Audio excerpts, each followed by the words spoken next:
लोकसभेसाठी आज राज्यातच चौथ्या टप्प्यासाठी शिर्डी लोकसभा मतदारसंघात मतदान पार पडत आहे। त्यानिमित्ताने काँग्रेस नेते बाळासाहेब थोरात यांनी आपला मतदानाचा हक्क बजावला आहे।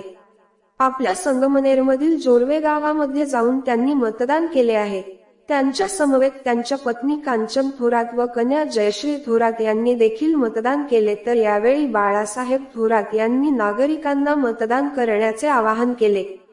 चौथ्या टप्प्याचं मतदान होतंय, काय उत्साह आहे आणि काय विश्वास आघाडीचा आहे? खरं आहे की देशाच्या दृष्टीनं हा लोकशाहीचा उत्सवच असतो आणि तो तितक्याच निष्ठेनं आणि आनंदानं साजरा केला पाहिजे या मताचा मी आहे। हा चौथा टप्पा महाराष्ट्रातला आहे आणि देशातला सुद्धा चौथा टप्पा आहे।